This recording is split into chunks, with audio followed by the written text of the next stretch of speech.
Salutations, respected viewers. I am George from Ireland, and this video is a recording that Donald Trump has been acquitted by the United States Senate of the two charges that have been laid against him. So President Trump remains in office. Well, that didn't come as any surprise. I didn't hear of a single pundit who said that he was likely to be defenestrated. So people often calling it a trial, and I know it is officially designated a trial. Obviously, it's not a criminal trial. He can't be sent to prison, and they don't need to prove things to a criminal standard. It does follow some of the procedure of a judicial hearing. The only penalty they could impose was deposition from office. It's true that criminal charges could follow later, but that doesn't have to be contingent on conviction in the Senate. So is it a political process? Is it a judicial process? Is it both? It's dubious. I would imagine it's more political. Now, Trump's attorneys were arguing this is politically motivated. Well, it is a political forum, so it'd be odd if it wasn't slightly politically motivated, but they did point, the Democrats did point out there are laws, he broke these laws, he's sworn to uphold, defend and protect the United States Constitution, and he did anything but that. So it was really a slam dunk case if you're looking at the evidential basis for saying that Trump ought to be deposed as president. But the Republicans have really let hyper-partisanship get the better of them. And there was only one Republican who had the courage to break ranks, and that was Senator Mitt Romney, who voted against Trump on the abuse of power charge, but not on the other one. But he only had to be convicted of one of those charges to be removed from office for high crimes or misdemeanors. Bear in mind that all misdemeanors, as in trifling things, that would be a sufficient ground for him to be kicked out as president. Anyway, it didn't happen. It has never happened in United States history, because who were the presidents who've been impeached? I think it was Andrew Johnson who narrowly survived. It was Richard Nixon. Proceedings were entered into against him, but he resigned before they could come to a vote, and it was likely he would be convicted. Remember, Republicans had a bit of backbone back then, had the moral courage to recognise when there was gross abuse of office by one of their number, and were willing to kick him out, to be patriots, to put country before party. And obviously then in the days of Bill Clinton, for having perjured himself, and there was an attempt to have him taken down from the presidency, but it failed. Of course, he needed 2/3 majority. It's not a simple majority. Now, anyone could have told you this was not going to succeed, because the Democrats have only got 48 senators, and you need 67 votes. So you need a lot of Republicans to vote your way, and there are a few, there are two independents. So they got 47 votes on one issue, 48 on the other, the independents siding with President Trump. So quite disappointing. The question is, from the Democrats' point of view, was it worth it? Did they gain anything? Did the country gain anything? I'm sad to say I suspect not, a bit of a distraction. And then Trump is trying to say this, he's been completely exonerated. And remember just how incredibly biased the Republicans were, voting to not even hear the evidence against him, weren't even willing to consider the case against him. Obviously, the gravamen of the case is that he deliberately withheld military aid to Ukraine, which was US government policy, voted for by the Senate, until such time as the Ukrainian president announced an investigation into Hunter Biden and Joe Biden, Hunter Biden being the son of the erstwhile vice president, Joe Biden, because, of course, Hunter Biden was working for some Ukrainian company, and there was some investigation into that company, although that was actually 2 years before Hunter Biden started working for them. And Trump's allegation is that Vice President Biden twisted the arm of the Ukrainian authorities to close down this investigation, lest it reflect discredit on his son, or perhaps make him liable to criminal charges or something of that nature. When really, again, what Trump usually does is projection. It's the pot calling the kettle black. He's the one who's interfered in an investigation because he just wanted some negative publicity, an investigation into Hunter Biden, and it had to be announced so that the US media could latch onto it.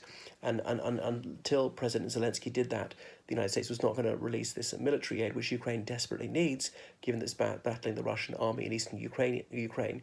I know the Russian army will say they're not there, but they are. And we know this from the Union of Russian Soldiers' Mothers, from their evidence that they published online. And this is just a grassroots organization it's just that, the women whose sons are in the Russian army, they exist. That's not some sort of CIA plot from media in Russia openly saying so and so, the man from this unit, the Russian army fighting in Ukraine, got killed. From the funerals which have taken place in Russia, the bodies been repatriated, been reported. From the hundreds of them who've been captured by the Ukrainian army, captured them in Russian army uniform with their Russian ID cards, and the evidence is absolutely crystal clear. There is a mountain of evidence proving things beyond a penumbra of doubt. But no matter how utterly certain it is that there are regular Russian soldiers in the Ukraine, there are Russian volunteers who are not soldiers anymore who are going, but there are also serving soldiers who are going. No matter how strong the proof, the Russian government will lie and lie and lie, just like President Trump. So the Ukrainians are battling them because obviously Russia's invaded Ukraine and illegally occupied it for a few years, the Crimean Peninsula, the Donbass area, the Luhansk area, and so forth. So the United States was committed to assisting Ukraine, and whilst they were struggling to reassert their territorial integrity, the Ukrainians were having this military assistance cut off temporarily. So that's it. Trump is going to serve out his term, face election the first Tuesday of November. So it was perhaps a strategic blunder by the Republican Party, so the Democrats. Was it an error? Because Trump is going to claim a total vindication, and indeed he has. And Republicans say, oh, well, that proves it then, despite them not even having the evidence out there, and despite Trump ordering his people not to cooperate with subpoenas. But isn't that legally binding? What is a subpoena? That you must give evidence, you must release the documents, constantly bearing evidence. If you've done nothing wrong, why are you hiding the evidence? Now, I understand the Democrats' thinking on this one, and I'm partly persuaded by it, that there's got to be a bottom line. We've got to at least try to hold the government to account, the president. We've got to scrutinise him. Otherwise, future presidents can say, I just don't have any pretense of obeying the law, and the rule of law is dead, because President Trump can just ride roughshod over the law and show frank disdain for the courts, completely disregard the law as well as just protocols. It showed an absolutely scandalous and shocking disrespect for the US Constitution and separation of powers that the Senate and has certain control over him, has to scrutinise him. Do I think he'll be re-elected? I don't think so. His chances have risen slightly. It's quite high. It's about 45% now. And in the polls, he's up. He's on 43%. Of course, his State of the Union address was there today, talking about the rebirth of the United States. And actually, things are going well in one regard, and that is the economy is going quite well. And he's a fool not to be banging on and on and about that. Now, he is talking about it, but not enough. He should talk about it more or less exclusively. Because look at the other things. That border wall has not been built. Remember, he vowed it would be built on the first day he was in office. An absolutely flagrant lie. Anyone with 2 brain cells could tell you it wasn't going to happen the first day. It was over 2 years before they start building it. And it wasn't a wall, it was a fence. And remember when Jeb Bush, during the campaign, another Republican hopeful said, don't you think it might be a fence rather than a wall? And Trump was very specific.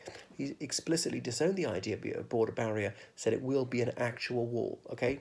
So that's been a lie, and Mexico going to pay for it. They vowed never to pay a single peso. That's been a lie, that's been a failure. They obviously diverted money from the military to build this barrier. Only a small section of it's been built. And, by November, a tiny section of it will be built. There was already a barrier from the previous year, from the Obama years. And a lot of the land is privately owned. You'd have to confiscate that. They refuse to sell, some sort of court orders.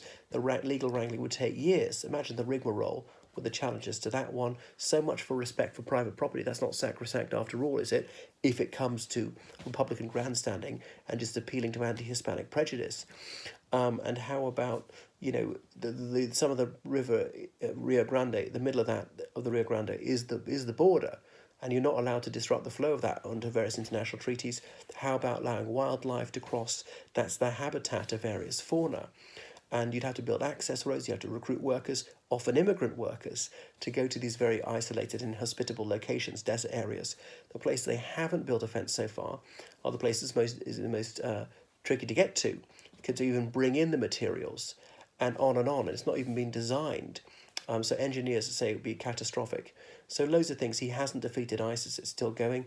Such mighty strokes of war have been dealt against ISIS have been by the Ruskies and indeed the Iranians. You won't hear Trump singing the praises of Iran, and they're the ones who really knocked the stuffing out of ISIS.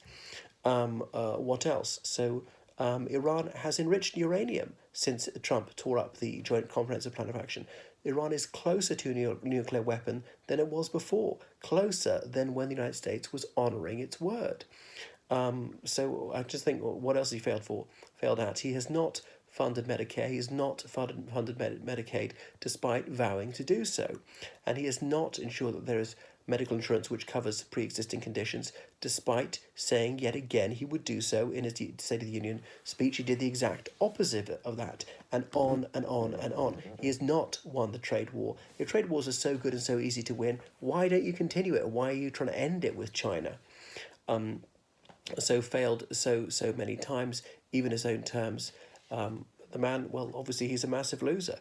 I'm a lot richer than him in the sense that he's lost billions of dollars and I haven't, and he's had so many cataclysmic businesses. So many things have collapsed under him. The king of debt. And I suppose, yes, he is the king of debt because that was more or less his fiscal policy, behaving like a crackhead with a credit card. And the Republican Party, you'd think they'd be fiscal conservatives, have gone along with this, just letting the deficit rip in a grossly irresponsible fashion and cutting taxes on the super rich, obviously putting more of the burden onto the needy, and then spending like wild on the military and things like that. Hello there, Mrs. G. So, Trump, he's not got the North Koreans to abandon their nuclear weapons program, despite having given what they wanted, these photo opportunities, this prestige of this personal visit, and on and on. He sent Mike Pompeo, the US Secretary of State, on this tour of various Central Asian countries, where he is singing glad hymns of praise to various tyrants in the region, hailing their genuine reforms, which are cosmetic at best. Anything to try and tempt them away from the orbit of Beijing and Moscow. So, no, I don't think Trump has succeeded in this wise, but he's got incumbency. He's got a growing economy. Obviously, so much depends on who the alternative is. And then he's railing at the prophets of doom when it comes to people who rely on science and proof and look at global warming, which is indubitably happening. And is it anthropogenic, at least in part? Virtually everybody agrees, at least partially caused by mankind. It's debatable just how much of it's caused by mankind. And is it doing us harm? Well, again, it's proven that it certainly is doing us harm. Now, there's also scope for quibbling about just how severe the harm is. But it is happening, it is caused by man, and it is harming us. Those are the three facts that any reasonable person would agree with. Therefore, what are we going to do about it? Okay, and that's another debate to commence. And of course, people have joined battle on that one a long time ago. So, but his attitude is to stick his head in the sand and claim either it's not happening, or it's happening but it's not caused by people, or it's happening, it's caused by people, but it's not bad at all, or it's just too expensive. I mean, to do anything about it. Well, it'd be cheaper than buying ourselves a new planet.